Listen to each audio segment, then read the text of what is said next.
горой. Явился просветителем чувашского, марийского, кряшинского народа и удмуртского.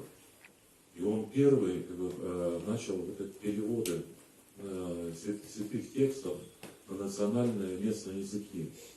И человек, который жил здесь, и все свою жизнь, он посвятил служение тем людям, кто здесь живет.